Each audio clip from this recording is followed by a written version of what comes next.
Vamos lá, gente. Cálculo da transformada de Fourier de um sinal senoidal, tá? Um seno de beta t com beta constante. Bom, a conta que você tem que fazer é essa daqui, né? Você coloca o seno de beta t dentro da integral.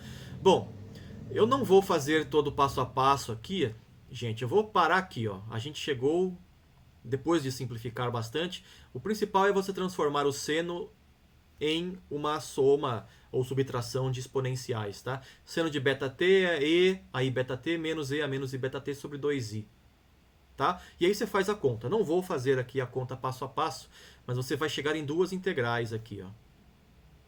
Tudo bem? Uma integral de e a alguém, duas exponenciais complexas, uma onde você tem menos ômega menos beta, outra ômega mais beta.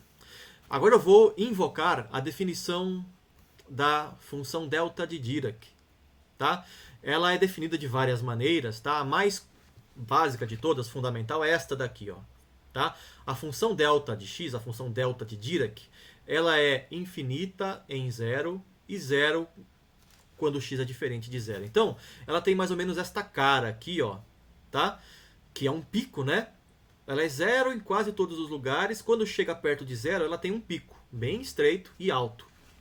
Tá? Só que a função delta de Dirac, na verdade, é você fazer essa altura tender a infinito ao mesmo tempo em que a largura tende a zero. Então você está aumentando o pico e estreitando. Né? Porém, a área debaixo da curva tem que ser igual a 1 sempre. Tá? Então se você faz a área debaixo da curva, vai ter sempre que dar 1. Mesmo quando o ômega é zero e o h tende a infinito.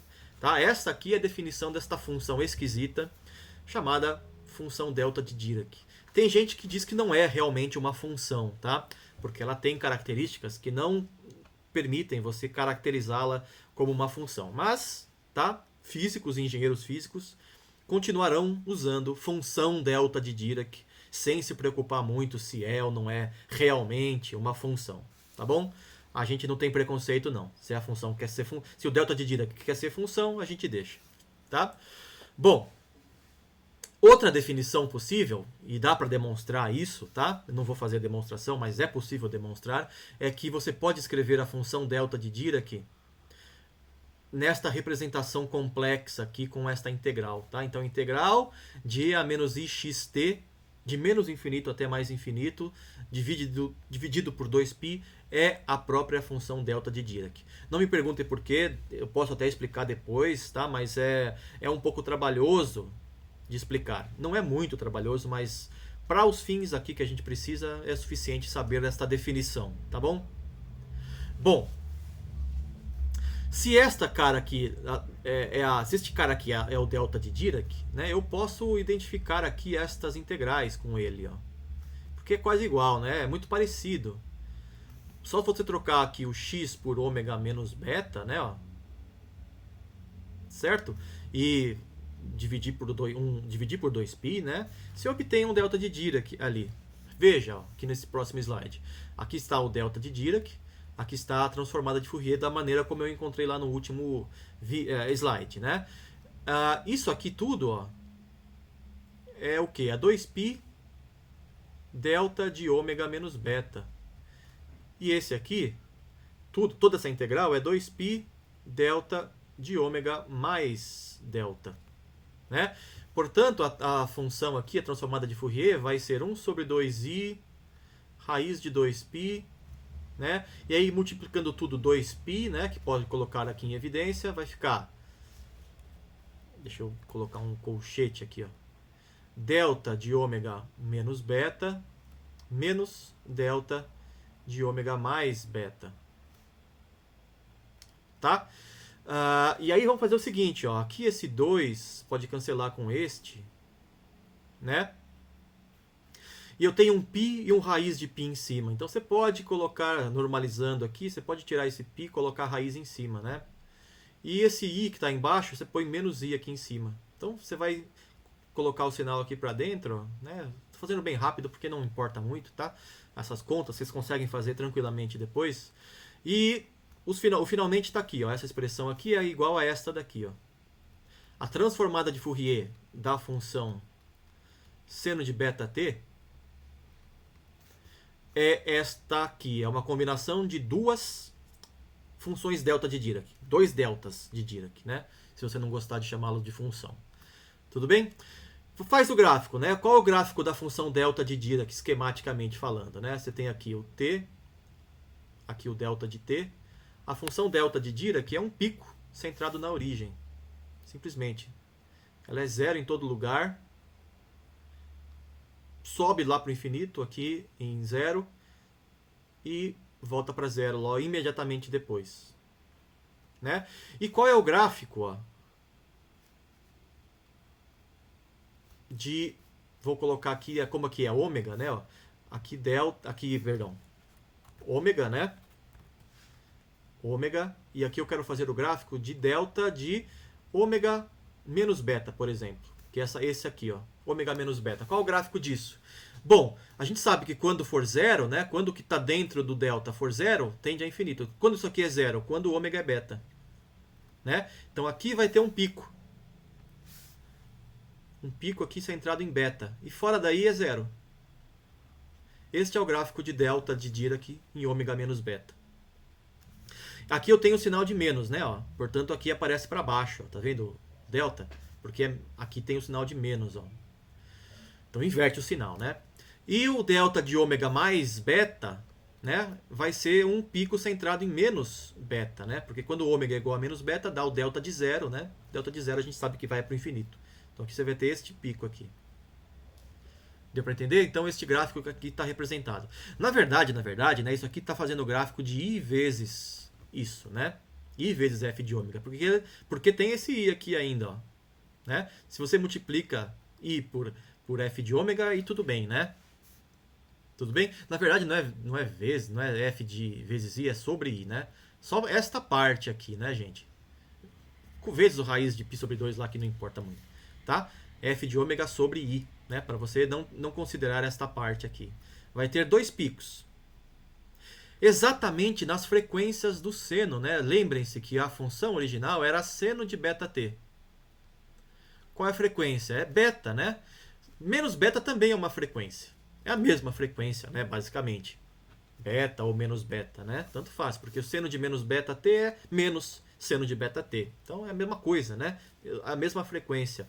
A gente obtém, então, fundamentalmente, são dois picos, mas fundamentalmente é uma coisa só, né? Percebe, então, que a transformada de Fourier detectou, né, a frequência de oscilação desse sinal que é periódico. Percebe, não? A transformada de Fourier é zero em todo lugar, menos nas frequências da função original, que são mais ou menos beta. Então você pode usar a transformada de Fourier para detectar a frequência de sinais periódicos. Por exemplo, na música, né? O que é a notação musical? Não sei se todo mundo já está familiarizado com isso, né? Todo mundo já viu, com certeza, mas não sei se todos estão familiarizados. Isso aqui é um pentagrama, uma pauta onde estão indicadas as notas musicais de uma canção, de uma música, enfim, de uma melodia, né? Cada um desses símbolos aqui é uma frequência, tá? Então, isso aqui é um sol, fá, si, dó, etc, né? Cada uma dessas notas aqui representa uma frequência que você usa no seu instrumento para reproduzir a onda que vai ter aquela frequência, né? Então você está lá num piano ou num violão, né? Seja lá o instrumento que for, você vai tocar a nota indicada aqui, né? Na partitura. Ou seja, a partitura é a transformada de Fourier de cada uma das notas da sua música, né? Da sua melodia. Cada uma dessas notas aqui, ó, é a transformada de Fourier de uma onda, tá? Esta onda aqui, gente, é a nota sol. É a primeira nota aqui, tá? Eu assoviei no microfone e captei a onda e tirei um print, tá? E aí eu obtive esta cara aqui para a primeira nota, que é um sol. Então ela tem essa cara. A onda, né, teria essa cara. Se você tá num violão, num piano, você toca lá, você vê a corda vibrando, né? Você vê a onda em si. Tá? A onda no espaço real, domínio do tempo, né? Na partitura, o que você tem é o domínio das frequências, porque você só está mostrando qual é a frequência e a duração também, né? Cada uma dessas notas aqui tem uma certa duração. Essa aqui, por exemplo, dura um tempo, essa daqui vai durar só meio tempo, tá? Então aí são detalhes irrelevantes aqui, tá? Mas é basicamente o que você mostra na partitura são as frequências e a duração que você vai manter aquela frequência vibrando, né? Você vai manter o seu sistema vibrando naquela frequência. Certo? Não está representada aqui a forma da onda real, né, de verdade, né? Que, por exemplo, é essa daqui comigo assoviando, mas a onda em um piano vai ser diferente, a onda em um violão é outra, vai ser diferente, a onda com você assoviando é diferente da onda comigo assoviando. Por quê? Porque entram outras coisas em efeito, né? Vocês têm ali os efeitos de timbre, ataque, etc, etc, etc, que afetam como a nota é reproduzida, na verdade, né? E não importa, porque o que importa é só a frequência, né? Outros efeitos aqui que vão surgir do instrumento em si, que vai estar reproduzindo a nota, né? Que está reproduzindo aquela frequência. Por isso a gente consegue separar um piano, escutando, né? O som de um piano é diferente de um violão, é diferente de eu cantando, ou eu assoviando, de um saxofone, etc, etc, etc. Tá? Mas qualquer instrumento, você pode tocar esta partitura em qualquer instrumento, né? Você pode reproduzir a frequência no instrumento que você quiser. Fez sentido o que eu falei, gente? Né? Por isso é tão importante a transformada de Fourier em música. Porque a gente consegue identificar as frequências, né? Do ponto de vista físico, né? Obviamente que o músico não precisa saber nada disso para ser um excelente músico, né? Mas assim, eu estou falando do ponto de vista físico para a gente entender, né, como funcionam essas coisas. Outra aplicação importante, gente, é em um afinador eletrônico. Quem toca violão aí com certeza conhece, ou guitarra ou violão, né? Um afinador eletrônico é um aparelhinho, um instrumento eletrônico que você usa para afinar o instrumento através da frequência de cada uma das cordas do seu instrumento. Tá? Então você toca uma nota, o aparelho escuta aquilo, né? Ele detecta, ele tem lá um microfone, esse microfone passa por circuitos elétricos que codificam uma transformada de Fourier e captam as frequências que aquela nota, que aquela corda vibrando está emitindo. Deu para entender? Não. Ou com que aquela corda está vibrando, né? Então você toca a sua nota no seu instrumento, o afinador capta aquele sinal, faz a transformada de Fourier, obtém a frequência e fala para você qual é a frequência. E aí você pode usar, né? Vai lá e manualmente afina o seu instrumento até chegar na nota que você quiser. Então a corda lá do violão, você capta com o afinador, sei lá, deu um pouquinho abaixo do lá, deu um sol quase chegando no lá. Então você vai lá e estica um pouco mais a corda para ela chegar mais perto do lá que você quer realmente. E faz isso para todas as cordas. Tá? Usando transformada de Fourier. Aquele afinador eletrônico está usando a transformada de Fourier da onda que você botou para vibrar na sua corda, né? Para captar a frequência. Aí você vai lá e ajusta a corda para obter a frequência que você quiser. Tudo bem, gente? E aí você não precisa ser um excelente músico mais, né? Para afinar um violão. Tudo bem? Basta ter um afinadorzinho eletrônico.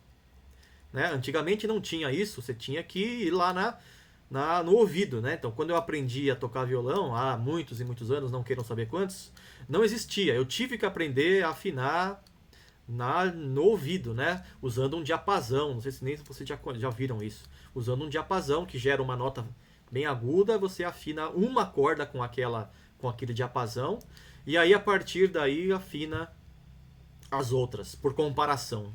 Né? Comparando cordas, a mesma nota em diferentes cordas, vai afinando assim lentamente, usando a sua sensibilidade musical, né? Hoje em dia não precisa mais, né? Infelizmente ou felizmente, sei lá, né? Depende do ponto de vista.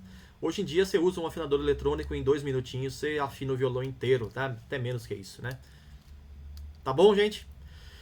Bom, dá pra gente também captar sinais, né? Achar frequências de sinais mais complexos, como esse daqui, ó. Aqui eu tenho uma função que tem 3 senos, né? Então ela é uma onda complicada. Só de olhar aqui eu não sei qual é a frequência desse bicho, né? Na verdade tem mais de uma frequência, né?